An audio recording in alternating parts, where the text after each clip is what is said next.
So today we are here for the regular meeting of the Simsbury Sustainability Committee, and this meeting is now in session. I will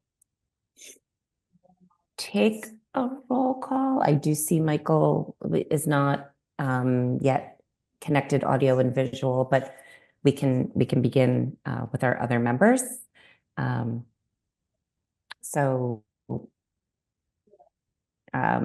Starting myself, Jamie Luchek. Yay, Michael. Mike, can you hear now? No. Go. Wait, can you hear? I see green. Oh no. Okay, let's just continue. Okay. All right. So who is officially our secretary to do the roll call? Is that you, Chris, or? Yes, I'm taking the minutes. Great, thank you. So I have written down everyone who's in attendance. Okay, perfect. Just keep going. I'll catch up. We'll catch up. Excellent. All right then. So moving along into public audience. I guess we should officially call to order. I did. Sorry. Okay. We're a little scattered, but I did do that. So we are officially in session and we will begin the public audience. Is there anyone here today that would like to raise any topics during the public audience section?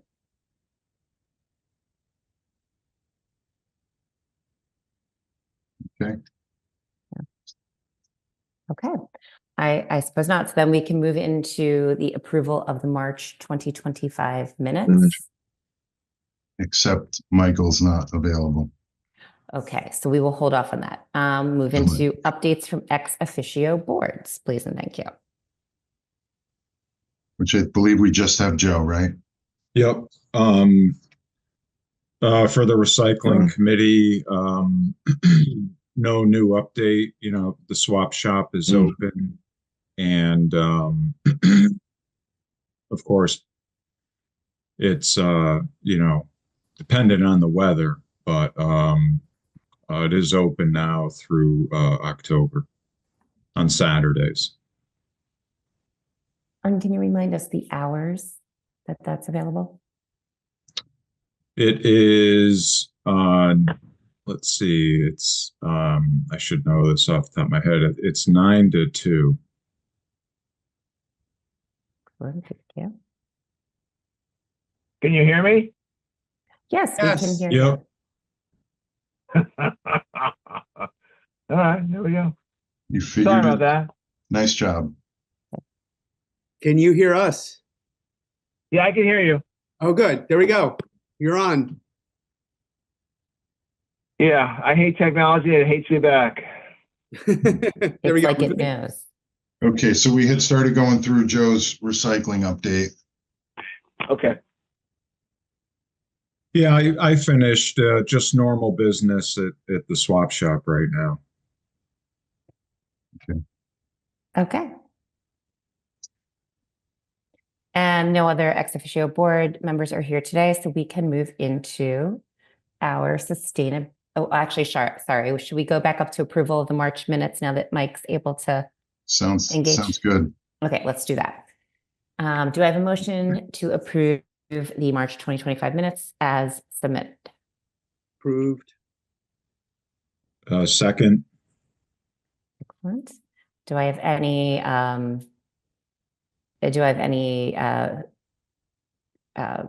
nays? No. All right. Then I also agree, and March 2025 minutes should be approved as previously submitted. All right, let's move into the Sustainability Fair, which is this Saturday, May 3rd. Super exciting. I know so many of you have been really hard at work on this. Baird, Susan, I'm not sure who might kick us off on this topic tonight. I'll start if I can. So awesome. Things are basically really organized. It's been great working with the library, and Joe and Mark and Susan and I think have worked very well together, with Jen providing some contacts. Just a few kind of update things. I think you've all seen the flyer. We have about 35 groups coming. It looks really exciting. Lots of kids groups this year. That's a big change. Much more participatory activities, I should say. So I think that's going to be awesome. My biggest concern is weather, but it's looking like the storm is going to start around 2 p.m. and it'll hold off until our sustainability fair. I'm not positive about that because it keeps changing, but that's where we are right now. I spoke with Chris Carney at the library yesterday, and the Terrafill room is open and unoccupied during the fair. So if we need to move all the outdoor activities indoors, we have a space for that. So it won't hamper the activities at all. I mean, there might be a little bit of stuff, just moving from outdoors to indoors, but I think we'll be okay.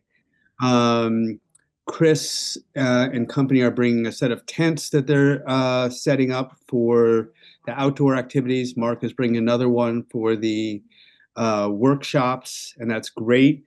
Besides that, I think everything is really moving along well. I hope everyone's gotten copies of the flyer. If you haven't, put your email in the text box, and I will make sure to send it to you. There's been lots of publicity, which I feel really good about. And just from our side, I have that Lydia is going to be there all day. Mark is going to be there. Jesse is going to be there 9:30 to noon. Jen is there all day. Mike, you said you're there for setup, I think, and takedown. Is that right? Happy to. And I have a pickup truck if anyone needs things hauled. Like if it's easy for me to get to someone's house, they got a bunch of stuff, and I can put it in a pickup truck and drive it there. I have the whole day blocked off. Okay, that's great. So, that's great. So we And need. you have me there all day too, Baird. Oh, great. Thank you. And so, I think we need some people up front. We have several activities up at the front desk, registration, our survey, a raffle, which hopefully Susan will talk a little bit about, and just a lot of good activities to get things going from our side, and then just tons and tons of people who are coming and bring lots of good energy. So, Susan, you want to talk a little bit about where the raffle's at? You're muted, Susan. So we have a rain barrel from Aquarian. We have this Earthbox planter that Bosco's donated. We have another planter, perennial planter. I don't know what it's going to look like. I'm picking that up tomorrow from Warner's. We have some of those Swedish dishcloths. We have a shampoo bar from a place that makes them in Torrington. I think that's everything. Did I miss? Oh, the compost bucket. The compost. Thank you. So yeah, so we have all these things, and I'm going to bring them all. And then I have a little piece of paper that lists who gave them. Hey, Mark, you said you had one of those acrylic, like stand-up frames for a piece of paper or something. Do you know if you have it or not? How big? 8.5 by 11, or? They're usually 8 by 10 because I checked that for printing the paper out. I can make sure we it'd be good to have a couple of those. Yeah, it'd be good to bring it. And I thought I had one. I'm still looking. I may have one or two, and I'll be sure to grab a couple. Okay, yeah, we might want them for something else. So I figured we'd have that on the table, and then another little piece of paper to tape on the front that says raffle. We have tickets, and I have a box. So we just need to have people there. I'm going to bring pens to have people fill in the tickets and to remind them to write so that we can actually read. And then we're going to do the drawing at 1:30. And if people aren't there, we're going to have to do some delivering, which Baird will help. I can do that, but that's it. But more items, and people really, really liked the raffle last year. So I think we'll have an enthusiastic group of people.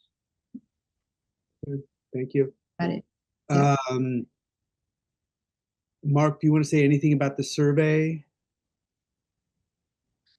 I kind of have not been involved in the last stages of the survey, so Susan, do you want to talk about finishing off the survey? Yeah. So Mark started it and then I finished it because in terms of making it sure that we could have people do check off more than one thing, but we limited it to 4 on some of the questions.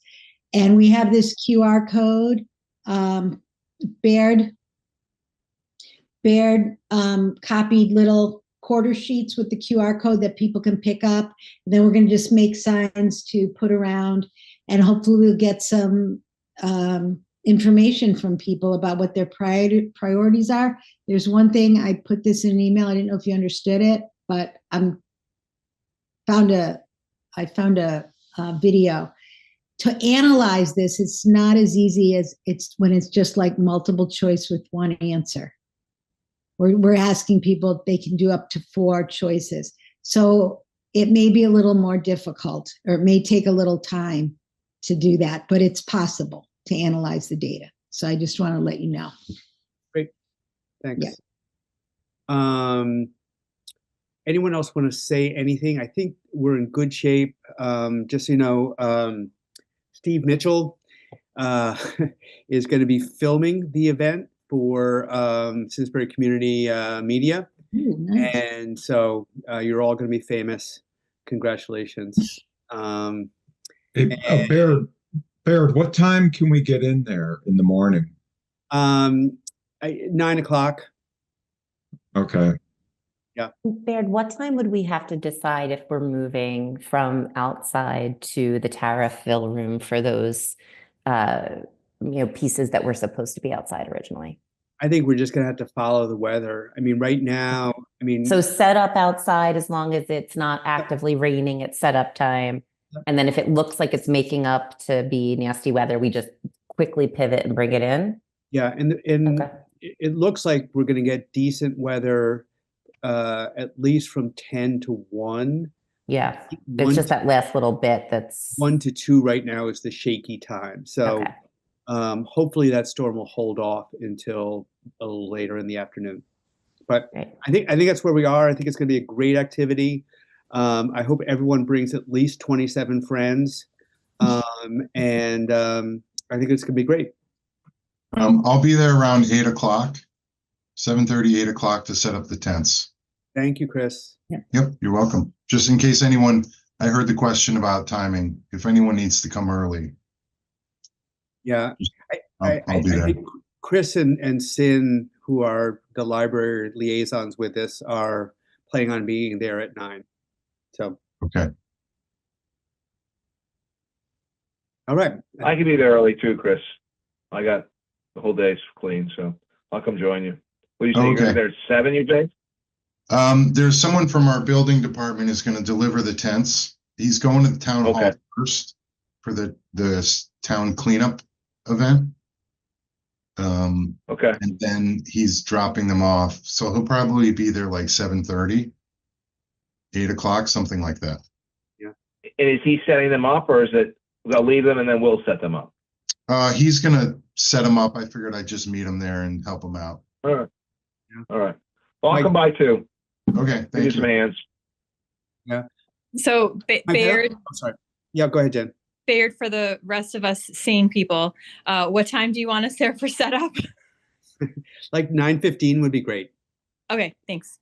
But if really we have a good amount of people, and Mike, I would think you don't need to be there really until 9 o'clock, because Chris Oh, has. that's fun. That's to you. I mean, I would say if I can help, I'll help. If I'll be there at 9, if that's what makes the most sense. Yeah, I think 9 is great because Chris has a crew Okay. that is going to work with him, and otherwise you're just Okay. going to be sitting here for 2 hours. I don't want to waste your time. All right, so I think we can move on to waste. I hope everyone's going to be there, and like I said, bring at least 27 friends. I was just going to say very briefly, it is on our state representative, Melissa Osborne's calendar. There's no guarantee that means she will be able to attend, but it has been officially put on her calendar. And then, of course, from a local level, Wendy, Matsukis did say that she's hoping she could at least come by briefly. So from our Board of Selectmen. So Great. that would be great. And I'm hoping other folks will drop in as well. But those are the two that I know for a fact have at least held it on calendars. Thanks. All right. So Jamie, I think we can go on to waste. Excellent. So waste, and I see Jen, you've joined, so thank you so much. We are able to share some progress on the Carton Council grant that we've been talking, or at least the process to get to a potential Carton Council grant that we've been talking about for the schools, the elementary school, and to bolster the program that is already in motion at the high school. Bear, did you want to mention a little bit about the success you have been seeing at the high school? Any new information on that? No new information, but just, I mean, I think we reported a couple meetings ago that we met with, I was representing the high school, and then Jen and Jamie and the principal of Squadron, Meg Evans, was there. And we met with at the district office, and we're hoping that Squadron would come in as a second recycling partner, because in order for the grant, we needed an elementary school. And the great news, I will let Jen and Jamie share the great news. So go for it. Yeah, so the great news is that we did have a follow-up conversation with Squadron Line team, and they are very interested and excited to partner with the high school on this. And so again, this grant would potentially enable us to be able to recycle more of the cartons, the milk and juice cartons specifically, that are served in the cafeteria. Right now, it's problematic because there's no place to dump the liquids in the elementary schools. This is what the high school has gotten set up and started in a smaller scale.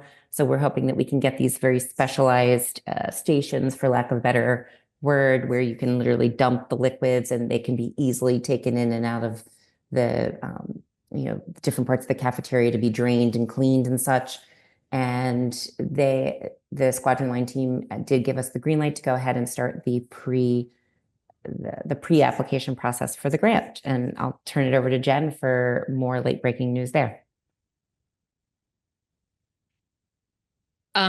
That's basically it. I've been collecting some data from Bonnie Anderson, the Nutrition Services Director for the district. And I'm just kind of figuring out how that translates into the data that we actually need for estimating the number of cartons that Squadron Line and the high school might be generating each day. So they have a calculator on their website. So that's it. I mean, we've pulled together a pretty good draft proposal for the initial pre-app stage. And I think, Bayard, you're just waiting for me to finish up the calculations so we can press send. Yep. Yeah, very exciting. Yeah. So thank you to everyone that's been part of that effort, because it looks like it's getting some momentum going, which is great. And Squadron also did re-up their commitment. Squadron Line Elementary School did re-up their commitment to basic recycling efforts in the school. Of course, it's our largest elementary school, and it's a huge impact even when they are able to do little things like reminding folks about the importance of recycling paper. And that has been running through their student council and the Take Action Club there at Squadron. So the students were really excited to get engaged on reminding folks within the Squadron community the importance of basic recycling. I'd like to just figure out, I think next steps is how to share at least that stage of our process with other schools. Ultimately, recycling is state law, right? And so the schools should be already recycling. And I think we're doing a really nice thing by asking student council to, and Bayard's group to help with the outreach and education piece. But ultimately, it is the school's responsibility. And so how do we kind of share that along? Is that I'm guessing that's a Neil Sullivan conversation. I know we started that conversation, but I think maybe we should follow back up with what it's looking like at Squadron and what it's looking like at the high school.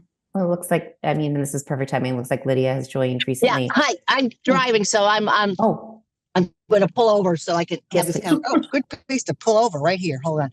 Excellent. Yeah, this is exciting. I'm so glad to hear this. From all three of you regarding the the recycling efforts at the schools, and I'm excited about the milk carton piece. That really is. That is great. That is a first start.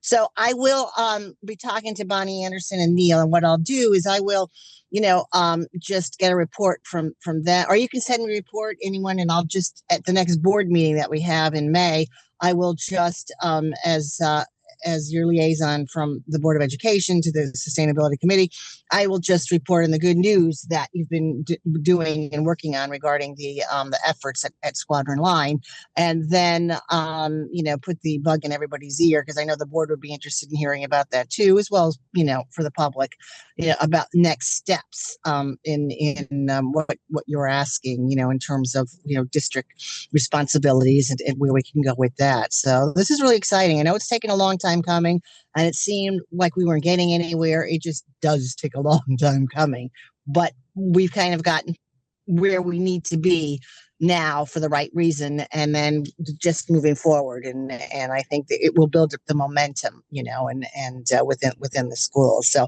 I applaud you and thank you for all your efforts, on behalf of the district, for Exactly. for the kids in the community. So it's a win-win for everyone. So great job, everybody.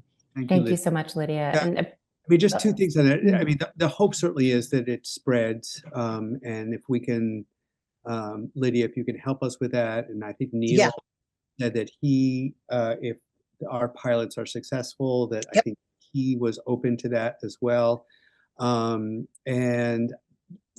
Jamie and Jen, if outside of this meeting, if we can just talk about what kinds of documentation we can do. I think the more documentation we can do at each of the schools, what success we're having, and what the issues are, because there will be problems. Right. And just to be able to share those with Neil and with the broader school community.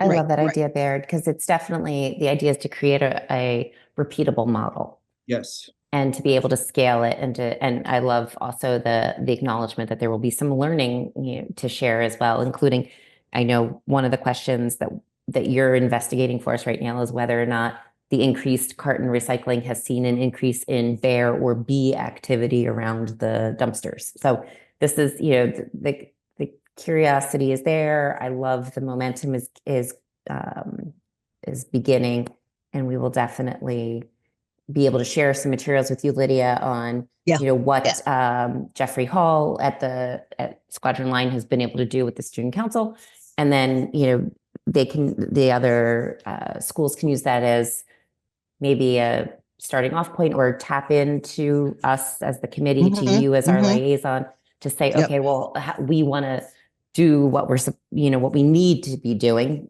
to Jen's point, per law, but we're struggling to get there. How can you help us get started? So Right. And also with that too, not only the elementaries, but you've got Henry James too. So, if we're going to be looking at how to invest all the schools, and it is also, administrator to administrator relationship, and how it's working out, and getting the PTOs on board, because it's really a new novel idea. We've never done this before, anything near this. So it's really something about getting everybody on board, all the stakeholders that are involved with the schools, to be part of this. So, and in fact, fast forward to this time next year, an idea that we've even kind of kicked around a little bit is how we've had such a great partnership with the library and the sustainability fair. How do we potentially get one of, or the schools, as a official co-sponsor of the event? How do you get the schools into the sustainability fair next year, maybe, and that can become part of just growing this whole effort. Absolutely. Awesome. So good. Great, thank you. Anything else on waste? All right. If not, then I think we can move on to the Power Smart Solar and Storage campaign. I don't know, Baird or Mark, if there are any updates there, or if it's just, I know it's about to wrap if it hasn't already wrapped. I'll just add, Mark might have other stuff to add. Really, there is nothing else to say other than the things we've done already. But I'm hoping that the sustainability fair with both solar and heat pump folks and storage, it gives people lots of information and prices and, just whatever they need to figure out whether they want to go with solar and storage. Exactly. Mark, any builds, or is that pretty much? Nothing to add on the Power Smart. Nope. Okay, great. All right, so then I'll move us along to the process update on the energy/sustainability plan here in town. So very excited. I know that this was a topic in the last meeting, so I'm just going to briefly touch on where we go from here. So we were able to have a great discussion with Tom Roy and team at Department of Public Works. And now we're going to be looking to have a similar conversation, Board of Ed, Jason Casey, et cetera. So just really getting, some feedback, some numbers ticked and tied. And then after that point in time, it would be engaging with the Board of Selectmen. So this audience will hear more about that as we progress through those stages. And I want to just thank everyone, of course, for feedback and energy on this. No pun intended, but the efforts that have gone into it to date. Okay. I'll move on to our newsletter, just an open call. If we have anyone who is in the frame of mind, wants to volunteer to write, edit, help source material for the Sustainability Committee / Green Coalition newsletter, we are always looking for folks. So if you are so interested, please, just reach out. You can reply to my email that has the agenda that comes out each time, or you could drop a note in comments here, or reach out to us through the Simsbury Sustainability website on the town pages. And then that brings us to open forum. So I don't know if there's anything to be discussed in open forum. Amy, actually, can I say one thing about the newsletter? Oh, of course, please, Barry. I'm sorry. So the May issue is done. It was done by the pollinators. It's basically on birds, and Chris has it. I don't know if. Yeah, if it's not already posted, it should be getting posted tomorrow. Yeah, I just sent, we sent one version and then we had to change the version, or the pollinators changed the version. So I just got it to Chris, I think this morning. So thank you, Chris, for getting that up. Yeah, absolutely. It was a neat piece. Good. I'm excited to anyway, read it. That's out there. And if you want me to share with the Green Coalition too, Bear, just flip that over to me if you haven't already. Will do. Okay, thanks. Jamie, I had one question. Sure. And I see Mark also has a hand up. It's about dark skies. I didn't know if Chris knows, but did the schools follow any protocol for dark skies at all? That's a really great point. And Joe, did you want to elaborate on your question? I don't know, Chris, if dark skies is something you've come across before. No. Okay. I may Well, have heard it's it just somewhere, but I don't know what it is. Yeah, it's just basically, limiting the light pollution, Okay. I didn't know if I know they put in recently, maybe last year or a couple of years ago, they put in new lighting at, I know some of the schools. I just didn't know if there was any protocol like that they follow for dark skies, like certain types of lights, or, the lights are, on or off certain times of the day. And it's a great question, especially right now being near peak or peak migratory. Yeah. Or come to think of it, I didn't know if Lydia might know too, but I don't know. It's just a question Yeah. I've been wondering about. I could certainly ask within our area of focus, which is the town buildings, excluding the schools. And if Lydia wants to ask Yeah. about the schools, then we Yeah. might have it covered. Yeah, Joe, we put in new lighting, and thank you, Chris, for that, because I also will ask to confirm even more specifics, but we have over the years when we have done over maintenance and refurbishing, so we have put in cost savings, and we have been lower wattage bulbs, parking lot bulbs. I'm not quite sure what the correct term is, but we have done that in order to help not consume as much electricity, but we don't have any official policy or protocol on night skies per se in that area. So Okay. that's, but I will find out more from Jason Casey on that. That's a very good question, and so to find out from him, and I can report back.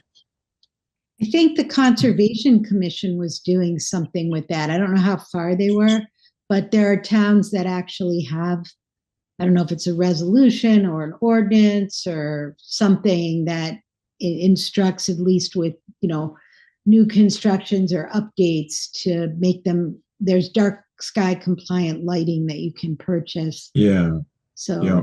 I don't know what's going on with that. Okay. It's not a barn burner. I was just curious. No, it's a great question, especially pertinent this time of year. Mhm. All right. Well, thank you for raising that. Any other announcements or questions? Mark's got his hand up, I think. Oh, that's right. I apologize, Mark. I did notice that and then forgot. I didn't want to distract from other stuff, but there's a quick report on the state legislature. A bill passed today, House Bill 5004. It came up last year, and it was sort of dubbed by the opposition as the Green Monster, and it never passed last year. But and it was watered down somewhat, but it passed. It's a moderate success. I think there's some good stuff in there, including support for heat pumps, thermal energy networks, solar canopy study. There'll be a study of potential for solar canopies. So that's some good news to celebrate a little bit. But the environmental community, and particularly the solar installers, are freaking out right now at a bill that might really be damaging to the solar industry. So if you get any legislative alerts, pay attention to them. If you don't, go to somebody like Connecticut League of Conservation Voters to get the legislative alerts on sort of things, because there's some very potentially damaging bills that could come through. So just thought I'd mention that. These things will impact the things that we do, right? But what passed today was only the House. It still has to go through the Senate, right? And last year it didn't. Last year, what happened was it passed the House but didn't make it through the Senate. That's a good point. Yeah, and actually, I don't know. I think it has very good chance. Wait, yeah, it has very good chance getting through the Senate. But you're right; it still has to pass. Right. And then, which bill are you talking about? Is it the one that Von Farah's bill that took out the public benefits? Yep. Well, that one 60. Is that the one you're talking about? That the solar people are flipping out? Yes. 1560. Yeah. Okay. What number is it? 1560. 1560. Yeah, I'm pretty sure. Does that sound right, Mark? Yep. And it's got some really good stuff in it and some really, really bad stuff. One of the things it would do, for example, is it would say all of the energy we produce from millstone, from nuclear, which right now is like half of our energy, would count as a class 1 renewable, equivalent with solar and wind.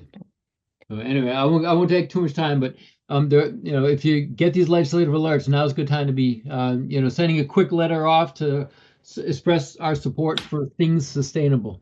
But it also would take the public benefits off of our electric bill and put it in the legislature, and they would then be deciding every year, and they're not experts on this, and it would be up to a vote every year whether we would have these fundings for all of these programs that we promote for efficiency and for solar and help people with heating when they need help with heating.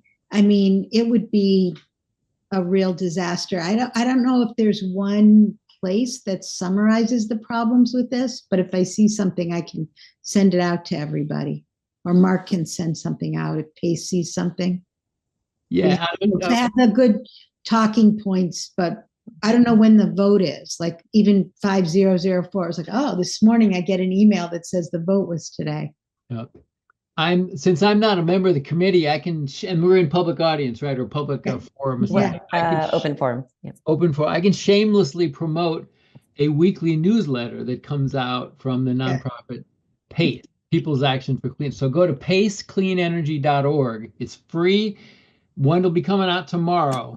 And there's a team that puts this thing together every week, and it's the summary of all the news and events and other cool stuff about energy in Connecticut. So that's a big good thing to follow in these last. We've got about 5 weeks left in the legislative session. Okay. Well, thank you for updating us on that, Bill. And it is a good reminder to always, keep an eye on what is happening in our state and how it would potentially impact us here in Simsbury. All right. If there's nothing else in open forum, I would ask for a move to adjourn. I support that. Do I have a second? Second. Okay. All those in Who favor? was second? Who was second? Oh, Mike was second.